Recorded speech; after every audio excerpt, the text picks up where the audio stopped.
नमस्ते all of you. Myself yoga teacher Harveer Sharma. Welcome to my YouTube channel Harveer Sharma. So कैसे हैं आप सभी? I hope you will be very well. आप सभी स्वस्थ होंगे, निरोग होंगे और अपनी रेगुलर प्रैक्टिस आप करते होंगे। तो आज मैं आपके सामने बहुत ही सुंदर वीडियो लेकर के आया हूँ। समाधिपाद का 7वां श्लोक। तो ये 7वें श्लोक के बारे में मेरे पास कल एक मैसेज आया था, कल एक फ़ोन आया था, यानी कि उन्होंने मोबाइल से मुझे बताया था कि मैंने वीडियो बनाया था, बाई मिस्टेक मेरा मोबाइल फॉर्मेट हो गया था, यानी कि ख़राब हो गया था। तो उसी वजह से 7वां वीडियो मैंने प्रिपेयर किया था बट उसको अपलोड नहीं कर पाया था, तो लैप्स हो गया था। इसी वजह से उसको मैं दोबारा से प्रिपेयर कर रहा हूँ। तो सीनियरिटी से लोगों को श्लोक नहीं मिल पाए थे। तो चलिए आज हम उसके बारे में चर्चा करते हैं। तो उसके लिए मैं आपसे माफ़ी चाहता हूँ कि आपको मैं टाइमली आपको अपडेट नहीं कर पाया, या आपको सीनियरिटी से वो लैप्स हो गया था। बाकी 7 के बाद 8, 9, 10 मैंने श्लोक डाले थे। तो अभी 7वें श्लोक के बारे में आज हम चर्चा करेंगे। तो जिन लोगों को ये मेरा 7वें श्लोक नहीं मिला है उसको मैं आज अपडेट कर दूंगा, तो जिसके आप उसको आसानी से समझ पाएंगे, देख पाएंगे और कर पाएंगे।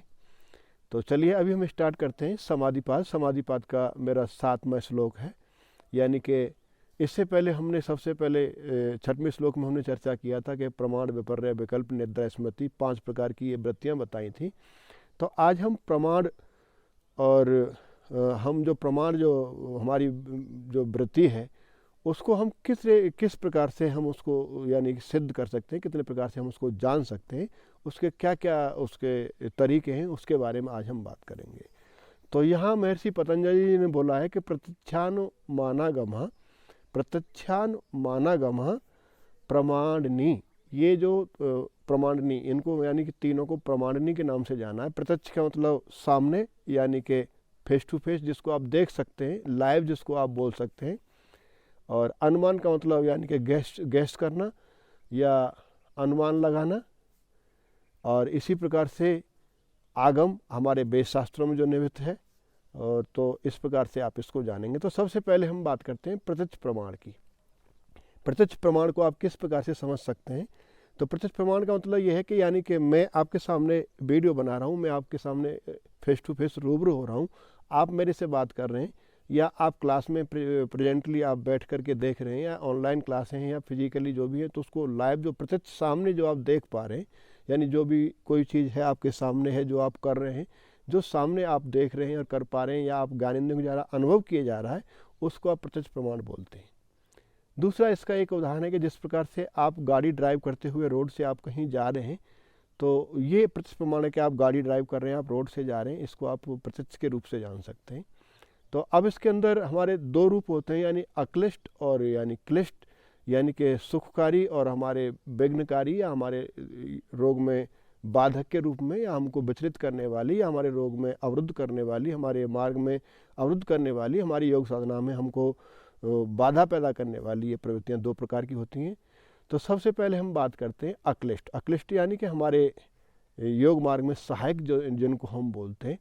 तो इसका आप इस रूप से आप समझेंगे, इसी अगर जैसे आप गाड़ी ड्राइव करते हुए आप रास्ते में जा रहे हैं, तो यानी कि आपको कहीं पहुंचना है और पूरा रोड आप खाली मिला, आपकी गाड़ी में कहीं कोई व्यवधान नहीं आया, आपको कहीं लाइन नहीं लगाना पड़ा, आपका कहीं टोल टैक्स आपको कोई अवॉइड नहीं किया, आपको कहीं रोका नहीं गया, और आपकी गाड़ी में कोई खराबी नहीं हुआ, और आप दिए हुए टाइम से आप पहले पहुंच जाते हैं, स्पीडली आप पहुंच जाते हैं, तो आपको बड़ी खुशी का अनुभव होता है, अरे यार बहुत जल्दी आ गए, रोड पूरा खाली था। और बाकी दिन तो 1.5 घंटे 2 घंटे लगते थे, आज हम 45 मिनट में या 50 मिनट के अंदर हम पहुंच गए। तो वो आपका हुआ अक्लिष्ट रूप, यानी कि आपको बड़ी सुख की अनुभूति हुई। आप कहीं भी ट्रैवल करते हैं, आप दिए हुए टाइम से पहले पहुंच जाते हैं, आपको यात्रा में कोई असुविधा नहीं होती है, आपको कहीं कोई किसी प्रकार की परेशानी नहीं होती है, तो उसको आप अक्लिष्ट रूप से समझेंगे। और इसी का क्लिष्ट रूप आप किस प्रकार से समझेंगे? यानी कि आपको परेशान करने वाला, आपको दुख देने वाला। तो जिस प्रकार से आप गाड़ी ड्राइव करते हुए आप रास्ते में जा रहे थे, हो सकता है रास्ते में कहीं आपको ट्रैफिक मिल गया, या आपका कहीं चालान कट गया, या आपको गैस ख़त्म हो गया, तो आपको कहीं पेट्रोल टंकी पर आपको बहुत लंबा इसके लिए आपको लाइन लगाना पड़ा, या आपका कहीं टायर पंचर हो जाता है, या इस प्रकार की कोई मिसहैपनिंग हो जाती है, कुछ दुर्घटना घट जाती है, कोई एक्सीडेंट हो जाता है, तो वो आपका क्लिष्ट रूप होता है, यानी कि आपको दुख देने वाली प्रवृत्ति होती है। प्रत्यक्ष प्रमाण के अंदर ही आपको सुख देने वाली और दुख देने वाली। प्रत्यक्ष यानी आपने जो भी काम किया, आप गाड़ी ड्राइव करते हुए गए, ये आपका प्रत्यक्ष प्रमाण है। लेकिन इसमें सुख देने वाली चीज़ कि आप टाइम से पहुंच गए, आपको कोई असुविधा नहीं हुई, और इसी में दुख देने वाली चीज़ कि आपको रास्ते में दिक्कतें आई, आपको परेशानी आई, आपको फाइनेंशियल भी लॉस हुआ, आपके टाइम की भी बर्बादी हुई। तो इस प्रकार से आप इसको क्लिष्ट और अक्लिष्ट दो प्रकार की प्रवृत्ति होती हैं। ये हमारा हो गया प्रत्यक्ष प्रमाण। अब हम बात करते हैं अनुमान प्रमाण की। अनुमान का मतलब होता है यानी कि गैस करना, यानी कि गेस्चर करना या अनुमान लगाना, उसको हम बोलते हैं। तो जिस प्रकार से आप सपोज कीजिए कि आपको किसी एग्ज़ाम की परीक्षा में बैठना है, किसी कंपटीशन में आपको भाग लेना है, और आपने गेस्चर लगाया कि मैं उस परीक्षा में पास हो जाऊंगा, और आप परीक्षा देने के लिए गए, आपने तैयारी भी किया और आप टाइम से ही पहुंचे, आपने परीक्षा भी दिया, लेकिन आप किसी कारणवश उस परीक्षा में आप वहां पहुंच पाते हैं, तो ये आपका एक अनुमान प्रमाण है कि अब मेरे को कितना टाइम लगेगा, कितने टाइम से जाना है, कौन सी गाड़ी पकड़ना है, ये एक अनुमान है। दूसरा, मैं आपको और इसके दो अच्छे उदाहरण देता हूँ कि जिस प्रकार से आप देख सकते हैं कि कहीं पे आपको अगर धुआं कहीं दिखाई देता है, दूर में कहीं भी आपको दाएं बाएं आप जहाँ भी आपकी नज़र जाती है, आपको दूर से लगता है कि कहीं धुआं निकला हुआ है, तो आप उससे अंदाज़ा लगा सकते हैं कि वहाँ धुआं अगर उठा हुआ है तो इसका मतलब कहीं पीछे आग लगी हुई है, उसके पीछे अग्नि की प्रतीति आप महसूस कर सकते हैं कि अगर धुआं उठा है तो पक्का वहाँ पर आग होगा, धुआं बगैर आग के नहीं उठता है। तो इसलिए आप इससे आप अनुमान लगा सकते हैं, इससे आप गैस कर सकते हैं कि अगर धुआं उठाए तो पक्का वहीं कहीं आग लगा होगा।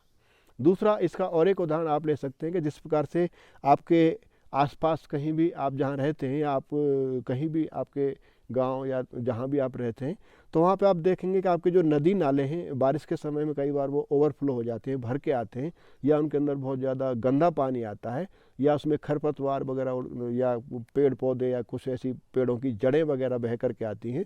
तो उससे आप अंदाज़ा लगा सकते हैं कि अगर नदी में तेज़ पानी आ रहा है, बहुत बहाव का पानी आ रहा है, ओवरफ्लो नदी हो रखी है, तो इसका मतलब कहीं दूर देश में कहीं बारिश हुआ है।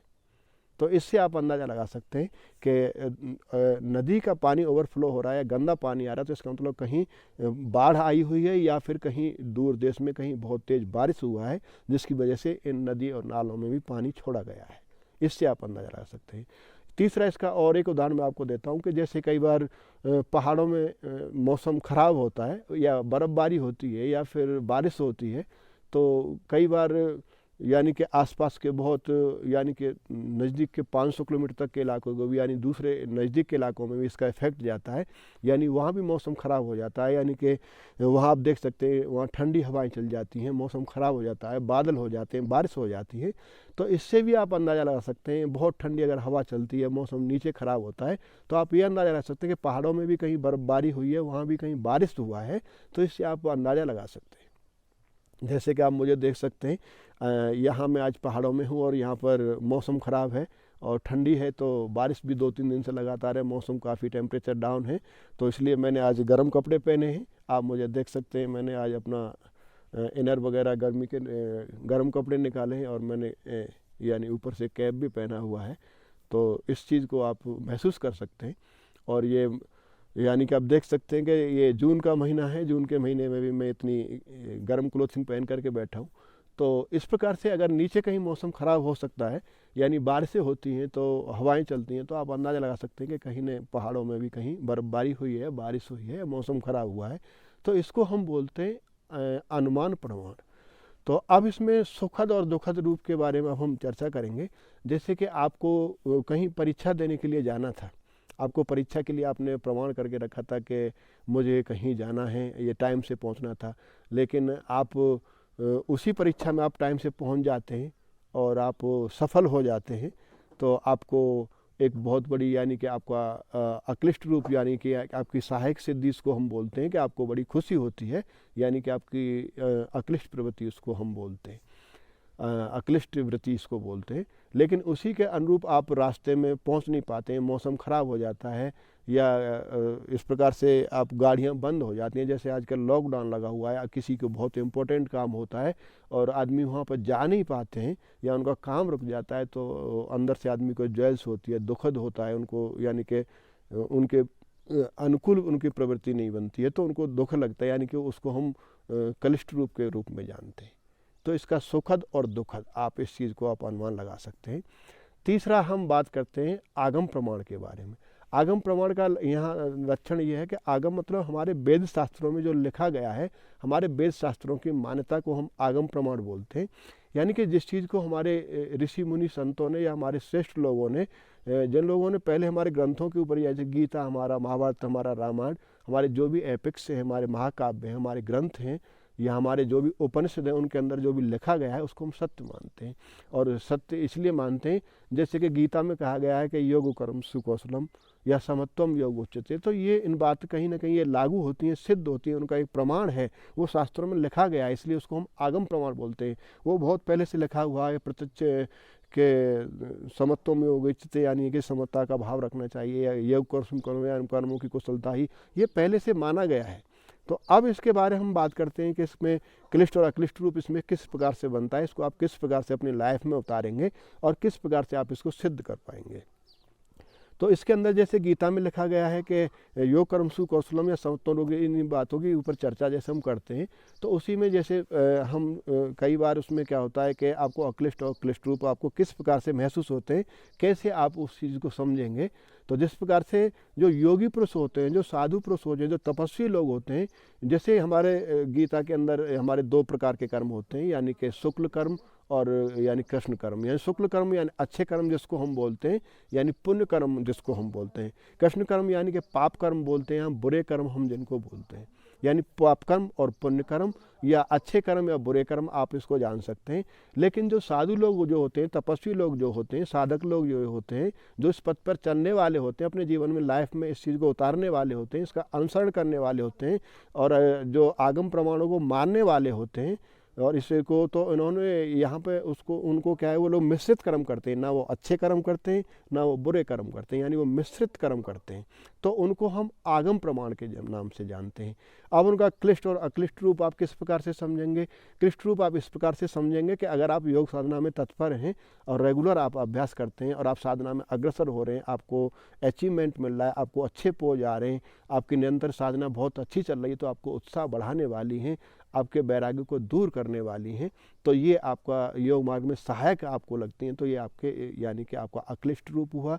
और इसी का अगर हम क्लिष्ट रूप बात करते हैं, यानी कि आपको योग मार्ग में विघ्न आपको पैदा होते हैं, आप उत्साह में आपके कमी आ जाती है, आपकी साधना भंग हो जाती है, आप रेगुलर अभ्यास नहीं कर पाते हैं, तो इसी को आप अक्लिष्ट यानी क्लिष्ट रूप से जानते हैं। तो ये इस प्रकार से सहायक और आपके यानी रोग विघ्न पैदा करने वाली, आप इन चीज़ों को आप इस प्रकार से आप समझेंगे।